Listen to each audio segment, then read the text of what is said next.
Análisis Viva. Un espacio único de la Bolsa Institucional de Valores, donde los especialistas económicos más renombrados ofrecen semana a semana sus perspectivas sobre los mercados financieros. Análisis Viva. ¿Qué tal? Bienvenidas, bienvenidos. Mi nombre es Salvador Leal, director de comunicación de la Bolsa Institucional de Valores, y les doy la bienvenida al podcast semanal Análisis Viva. Recuerden que queremos conocer sus opiniones, preguntas o sugerencias, así que no olviden escribirnos a análisis@viva.mx. Démosle la bienvenida el día de hoy a nuestro invitado. Él es Víctor González, fundador y director general de iStructure. Muchas gracias, Víctor, por estar con nosotros en este Análisis Viva. Hola, Chava, qué gusto saludarte. Oye, si te parece bien, comencemos, bueno, primero con el tema de la semana pasada y luego con el tema de esta semana, en términos, obviamente, del aumento en la tasa de interés por parte de la Fed. ¿Cómo afecta este aumento en los mercados globales, Víctor? Claro que sí, Chava. Bueno, pues desde luego que la Fed se considera alrededor del mundo una referencia en lo que se refiere a política monetaria global. Entonces, pues es un aumento que no se daba desde 2018. La realidad es que sí se venía ya esperando por las presiones inflacionarias que hay a nivel global y la falta de suministros derivado de todo este asunto de la pandemia. Y entonces aumentó la tasa 25 puntos base el 16 de marzo. La realidad es que la comunidad, vamos a decir, de análisis esperaba algo entre 25 y 50 puntos base, lo dejaron por el rango bajo, quizá por el conflicto bélico que estamos experimentando en Europa, mi querido Chava. Entonces, el efecto que tuvo en realidad, siendo el referente que es que hubo varios otros países que con posterioridad también hicieron ajustes a sus tasas de interés, ¿no? Y esto, la realidad es que es una consecuencia natural. Nadie quiere ser el primero después de vamos a decir, de un periodo de expansión a nivel global. Nadie quiere ser el primero en reconocer que las presiones inflacionarias están altas y en aumentar la tasa de interés, porque eso trae consecuencias en el valor de la moneda contra otros países. Entonces, siempre yo te diría que el mundo en general está esperando ver qué hace la Fed, ¿no? Para ver qué sucede. Entonces, la consecuencia, pues, es que varios países han estado aumentando sus tasas también en consecuencia del aumento de la Fed. Nosotros, después de un pequeño, de un anuncio un tanto poco ortodoxo, tuvimos también decisión de política monetaria por parte de Banxico, justamente en esta línea, solamente que aquí se aumentaron 50 puntos base. ¿Cómo afecta esto para las siguientes semanas? Pues mira, es algo que ya se tenía en el radar, te diría yo, Chava. La realidad es que hay algo interesante, académico hasta cierto punto, que vale la pena comentar. Los distintos bancos centrales en distintos países tienen distintos mandatos, ¿no? Por ejemplo, en el caso de México, el único mandato del Banco Central es mantener estabilidad de precios, ¿no? Mientras que en Estados Unidos la Fed tiene el mandato no solamente de mantener estabilidad de precios, sino promover el empleo máximo, es decir, la mayor capacidad de ocupar, pues, a la gente que se puede emplear, ¿no?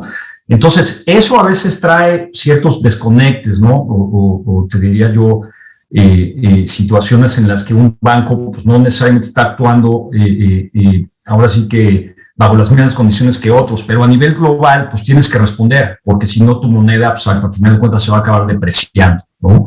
Entonces, me parece adecuada la respuesta, desde luego, del Banco de México, y es algo que venía ya muy esperado, como te digo, en la comunidad de análisis a nivel global. Pasemos, si te parece bien, a un tema que he escuchado en muchas mesas de análisis durante estos días y que tiene que ver en cómo el conflicto bélico que sucede en estos momentos entre Rusia y Ucrania está afectando o no a los precios del consumidor a nivel global. ¿Cuál es tu opinión, Víctor? Pues desde luego que tiene, yo te diría, dos impactos. El primer impacto es en los precios del petróleo. Rusia es el segundo productor de petróleo del mundo y el principal proveedor de crudo y gas de Europa. El 48% del crudo ruso se exporta, de hecho, a los países de Europa Central principalmente. Entonces, obviamente, el precio del crudo por todos estos embargos que está sufriendo, y obviamente Rusia no está abasteciendo este importante producto, pues genera un pico en los precios a nivel global, ¿no? Este pico de precios inmediato pues, tiene un impacto pues, de la misma manera inmediato pues, en la canasta básica, en las gasolinas, en todo tipo de combustibles que se usan diariamente. Entonces tenemos ese impacto obviamente adverso que viene pues, a montar una presión adicional sobre las presiones inflacionarias que ya veníamos viendo de tendencia de los últimos 2 años, ¿no? Entonces claramente sí tiene un impacto adicional, es un shock, ¿no? Como le llaman los economistas a este tipo de eventos, y el otro problema que trae es que aumenta la incertidumbre, ¿no? Y cuando la incertidumbre es alta, la gente tiende a tomar decisiones distintas de inversión, de desarrollo de proyectos. A nivel general, pues la incertidumbre pues, es algo que no agrega valor, te diría yo, ¿no? Y entonces estamos enfrentando, pues ahora sí que esas consecuencias, ¿no? Ya te digo, la inmediata del impacto, ahora sí que en la canasta básica, en la inflación de todos los países, pues va a ser adverso, ¿no? Y la pregunta es, pues, ¿cuánto va a durar este conflicto y cuánto van a durar los precios altos? Ahora, para México creo que hay un cierto beneficio porque sigue siendo una economía que depende de una forma muy importante de los hidrocarburos, ¿no? Para su desempeño como economía. Entonces, digamos, es algo triste, ¿no? Pero por otro lado positivo para la economía mexicana que los precios del crudo estén en estos niveles. Eso en términos de ingresos. Ahora, ¿cómo nos iría como víctimas también de los movimientos inflacionarios globales a nuestro país? Pues claramente estamos ahora sí que sujetos otra vez a mercados globalizados ya desde hace varias décadas, ¿no? Los tiempos en los que los países producían y consumían lo que producían, pues ya se acabaron hace ya muchísimo tiempo y entonces claramente pues va a tener un impacto en los niveles de precios en México. Que afortunadamente las estadísticas de inflación en México pues no son tan altas, ¿no? La expectativa de inflación no es tan alta como en Estados Unidos, por ejemplo. Pero en Estados Unidos, ya te digo, tienes este mandato dual del Banco Central que busca promover el empleo máximo, no solamente mantener la moneda estable o los precios estables. Entonces, pues desde luego que México va a enfrentar estas presiones inflacionarias. Nuevamente creo que lo está teniendo bien, el Banco Central está haciendo lo que debe de hacer. No es algo que fomente el crecimiento de la economía, esa es la única parte que nos puede llegar a preocupar, pero en la medida en que estas subida de tasa de interés atienda ahora sí que el tema macroeconómico de la presión inflacionaria, pues va a ser algo que vamos a tener que ir monitoreando hacia adelante. Hay una palabra que preocupa a los economistas en situaciones en las que nos encontramos. Y esa palabra se llama estanflación. ¿Tú consideras que nos encontramos ya en un periodo de estanflación? Es decir, crecimiento económico bajo combinado con una inflación alta. Pues mira, es un término curioso porque no está, digamos, en los diccionarios o en las definiciones estrictas académicas de la materia de macroeconomía, ¿no? Es un término muy coloquial que se utilizó en los 70s en Inglaterra, cuando tenían graves problemas inflacionarios, tenían una recesión económica y tenían graves problemas de desempleo. Entonces, ahí acuñaron este término estanflación, que significa una economía estancada con un periodo inflacionario. Creo que no podemos ignorar que hay algunas señales, ¿no?, de alerta en ese sentido, y creo que ahora sí que los economistas van a tener que seguir monitoreando la situación. Lo que sí te podría decir es que las expectativas de crecimiento a nivel global son buenas. El problema que estamos experimentando pues, viene derivado del subabasto o desabasto que ha habido de una serie de materias primas hasta semiconductores, pasando por diversos, ahora sí que activos de la cadena productiva que pues, han tenido problemas pues para mantener un tren que teníamos de producción, pues que era muy eficiente, ¿no? Era como un reloj suizo, o sea, la maquinaria estaba toda engranada, los inventarios just in time. Todo eso vino a sufrir una disrupción muy importante por la pandemia, ¿no? Y por los cierres que tuvo que haber de fábricas, pues para tratar de mantener el tema sanitario como una prioridad. Y entonces, lo que estamos experimentando hoy, pues realmente no es digamos, un cuadro que se pueda diagnosticar contra otros eventos similares en el pasado. Yo, en lo personal, pienso que las expectativas, lo que veo en la comunidad de analistas a nivel global es que se espera que siga habiendo crecimiento y se espera que estas disrupciones poco a poco se vayan resolviendo. Ahora, no va a ser cuestión de un par de meses, yo creo que sí va a ser cuestión de un par de años, ¿no? Para que toda esta, vamos a decir, maquinaria de las cadenas productivas a nivel global pues puedan agarrar de nuevo su ritmo de crecimiento. Y hay otro componente muy importante que los analistas ahora sí que de la macroeconomía creo que a veces ignoran, y es el nivel de ahorro que existe a nivel global y en ciertos países en particular. Por ejemplo, en Estados Unidos, yo creo que uno de los graves problemas de inflación que se está viviendo tiene que ver con el altísimo nivel de ahorro que traen los baby boomers, y el poder adquisitivo que tienen con ese ahorro, pues a pesar de que, aunque no hubiera crecimiento, pues estarían gastando e inflando los precios de los productos. Y entonces, esa es parte de lo que estamos experimentando, una situación de ahorro donde los baby boomers pues también traen, ahora sí que traen a la mesa pues una cantidad de dinero importante pues, que no necesitan para vivir y que lo pueden utilizar ahora sí que en el consumo de su vida diaria, y eso también está generando esta situación de inflación a nivel global. Pero entonces eso, por otro lado, aunque de alguna manera tiene un impacto adverso en la inflación, siento que no es una noticia tan mala como si hubiera ahora sí que una crisis económica donde tenemos desempleo en niveles críticos y donde tenemos pues una situación de recesión clarísima. No veo esas señales, entonces eso me da algo de tranquilidad en este sentido. Oye, la verdad es que nos llama mucho la atención y nos gustó mucho que aceptaras esta invitación, porque tú pues sabes de muchos productos financieros. Finalmente iStructure a eso se enfoca.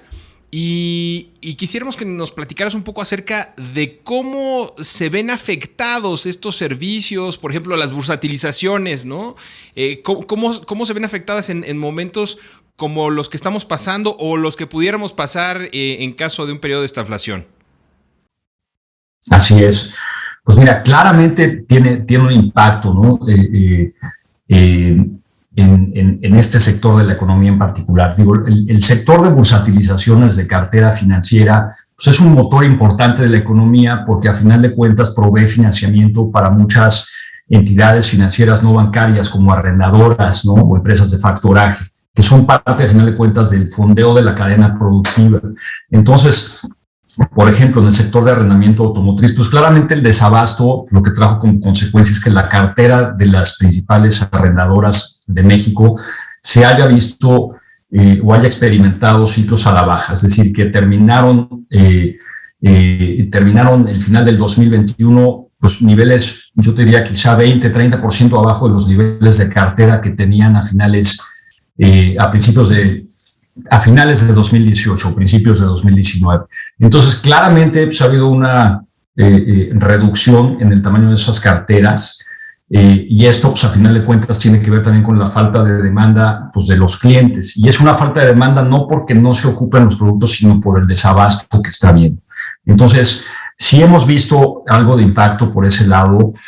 Sin embargo, vemos nosotros que se está empezando a reactivar nuevamente el mercado de bursatilizaciones. Nosotros hemos participado este año ya con 2 emisiones estructuradas y en el pipeline tenemos hacia adelante lo que falta del año, pues también casi una docena de bursatilizaciones de cartera que están esperando el momento adecuado, ya sea de la estructuración, obtener las calificaciones, obtener la autorización de todos los participantes correspondientes para poder salir a emitir el papel.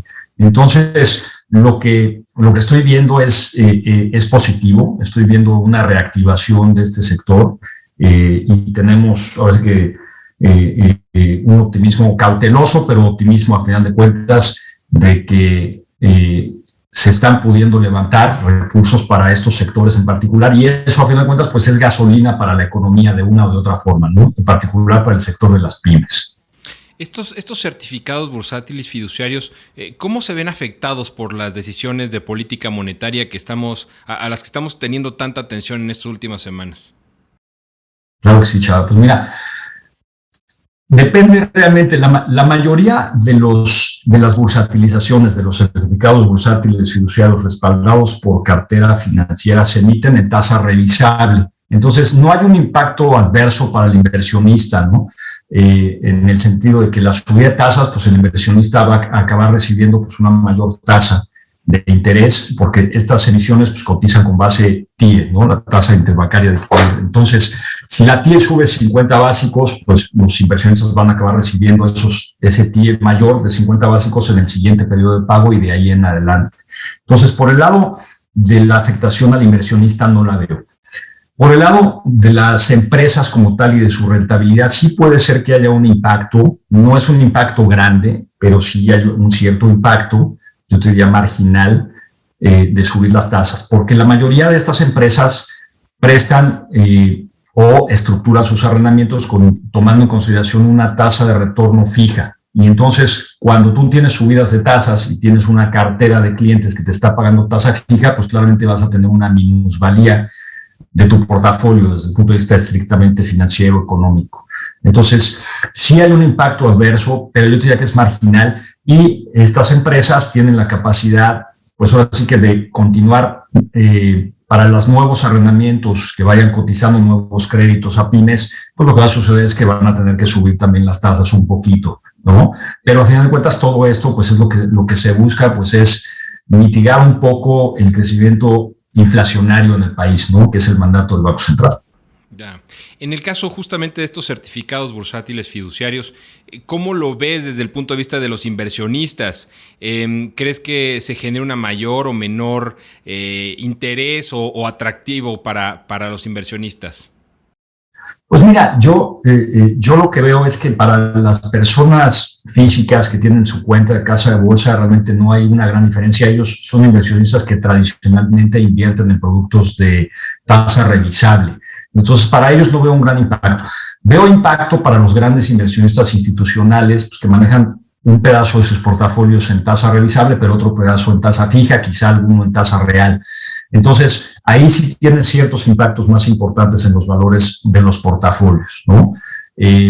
A final de cuentas, lo que veo es que este producto en particular, las bursatilizaciones de cartera de empresas medianas, ¿no? Que es el nicho en el que estamos nosotros, bursatilizaciones entre los 2,000 y 3,000 millones de pesos.